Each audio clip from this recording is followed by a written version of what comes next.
When trying to graph a linear equation, the first concept that we have to understand is the slope of a line. So we have slope here as being defined as the rise over the run, which means we're looking at the change in the y-coordinates divided by the change in the x-coordinates. So this delta here, this Greek letter delta, represents change in when we talk about it in the context of math and science. And so what we have here is we have a line that could be extended forever in both directions. And so we've got these 2 points, x1, y1, representing the first point, and x2, y2, representing the second point. And so if we want to find the slope of the line that travels through these 2 points, we're going to do exactly what's being described here. We're going to take the difference between the y-coordinates, and so here we can take y2, the y-coordinate of that upper point, and subtract y1, the coordinate of the lower point. And then we can do the same thing in the horizontal direction. So starting with the second point here, we can take x2, and we can subtract x1, so the x-coordinate of the second point minus the x-coordinate of the first point. So then we can put those 2 expressions in place of delta y and delta x in our definition up above.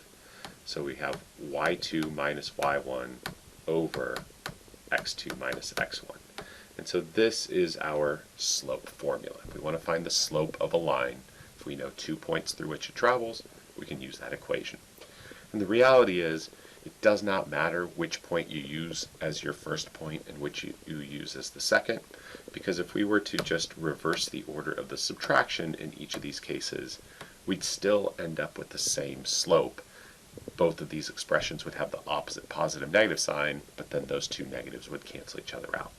So as long as we're consistent, subtracting the same point for the y's in the same order and the same points for x in the same order, then we're fine. So if we look at the examples in front of us, we can do exactly that. We can just designate one of them as point 1, the other as point 2, again not mattering which is which, and then we can just apply this slope formula right here. So to find the slope of the line that travels through these 2 points, I'm going to take y2, so the y-coordinate of the second point is 9, minus the y-coordinate of the first point is 5.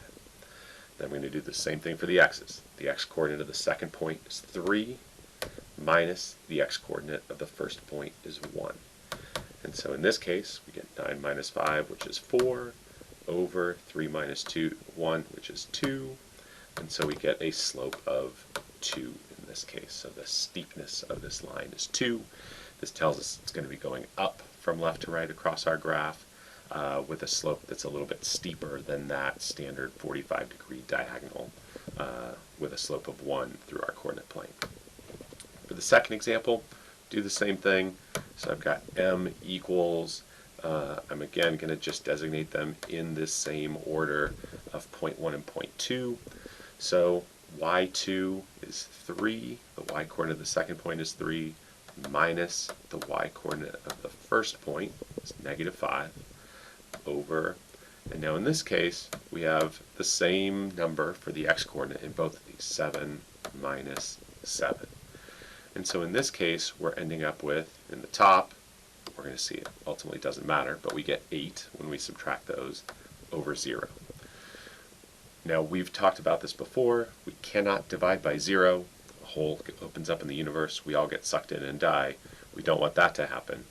And so if we think about these 2 points, they would be, if we were to graph them, if we were to go over 7 and down 5, we'd be somewhere here, over 7 and up 3. These points are stacked on top of each other. These 2 points are on the same vertical line. And so for a vertical line, we say that it has no slope. The slope is undefined. We basically have a situation where we have a rise, we have a change in the y-coordinates, but we don't have a corresponding run. We have no change in the x-coordinates. And so we end up with 0 in the denominator of our slope fraction, which means we have an undefined slope. There is no slope, which is different than what we're going to see on this last one. On this last one, again, I'll just name the first one 0.1, the second one 0.2. And so if I apply my slope formula here, up in the numerator, both the y2 and y1 are the same number. So I've got 4 minus 4. And then on the bottom, x2 is negative 1 minus x1 is 5. And so in this case, we're getting 0 in the top with a negative 6 on the bottom. Now 0 in the top isn't problematic at all. 0 divided by anything is just 0, so our slope is 0 in this case. And if we were to plot these points on a coordinate plane, 5, 4 over 5 up 4, something over here, negative 1, 4 is here, so this time we're ending up with a horizontal line through these 2 points. And so in the case of a horizontal line, we have no rise, but we do have a run, and so therefore we say that the slope is 0. 0 divided by anything is just 0.